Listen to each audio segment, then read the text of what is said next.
The key message of my talk was probably best encapsulated by the framework I presented called See, Think, and Do.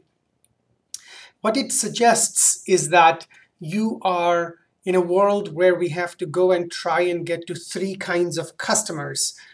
People who are the most relevant audience for us, the relevant audience that is thinking about our products and services today, tomorrow, at any given time. And the third cluster is an audience that is currently in market to do business with us.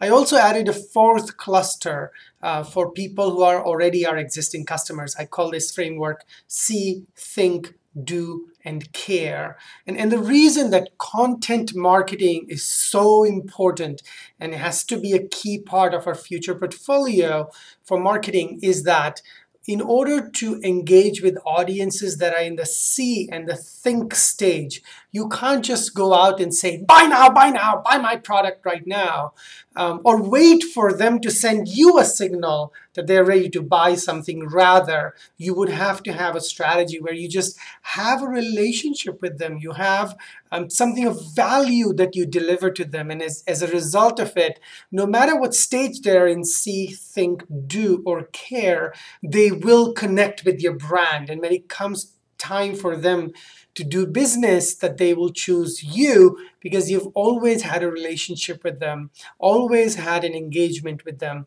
rather than only when they say that we would like to buy something. So if I had to summarize the whole thing, it's about engaging with consumers across see and think and care, along with the do stage, which we currently already do through our existing strategies on television, radio, and magazines. I have several favorite examples of content marketing. I wish that I could only keep one, but let me just give you a couple of them. The one that I had showcased, some of them I had showcased in my keynote were the one by Volvo Trucks last year, where they had this amazing video with Jean-Claude Van Damme and the two trucks. And ostentatiously, the goal of the business was to demonstrate the dynamic steering control that's automated in the trucks. And what a brilliant way to create a piece of content that's not only targeted to the current truck drivers, but also the future truck drivers, and to use YouTube as a mechanism to put it out in the world and let it spread in the wild and get Volvo Trucks to create this brand halo.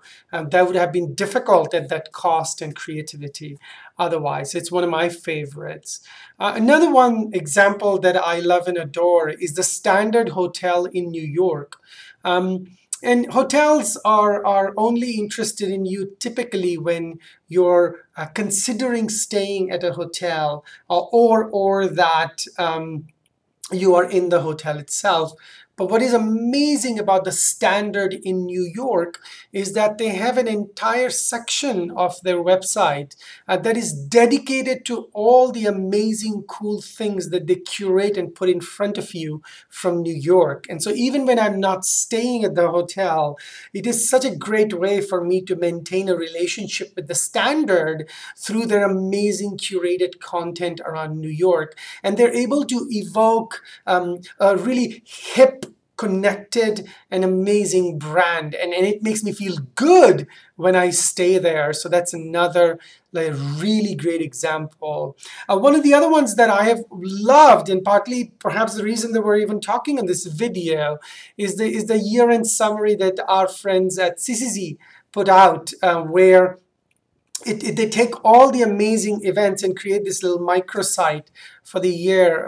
It is a great way to showcase their creativity, their talent, and create a piece of content that takes a life of its own and spreads through the universe with the message about how amazing and plugged in and creative and amazing that SYZYGY is. So that's another one. And I'll share with you one last example, and that's the All Things Hair channel for Unilever United Kingdom. It's my favorite channel because Unilever as a company, at least in Europe, has decided that they just don't want to shout at you through television, but that they will go out and hire a lot of bloggers who already have great audiences in the beauty business and get them to create content for them, and sort of have a co-earned credibility that they can get for their products and services through people who are already very, very popular in these channels. And to actually sell product by not selling product at all, but becoming a part of people's life by presenting content about how to sort of have great hairstyles, take care of your hair, deal with common problems, etc. It's truly the beautiful essence of content marketing. And the fact that Unilever, a company with so many different products, is able to pull this off is nothing short of a miracle by itself. So an example of a small company, a big company, and a medium-sized company, everyone who are using content marketing to change the way that they have relationships with their consumers. In terms of the challenges for content marketers, I think that there are several strategic ones that I worry about, that any company who wants to get into this space has to really think about seriously. The first bucket is an obsession up and down the chain of command in companies to have short-term results. Content marketing is not about pushing more people to buy your products right away.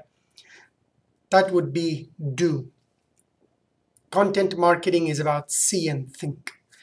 And if you look at our companies today, Europe, America, South America, there is an obsession about short-term results. If you can't prove value to me right away, get out of here.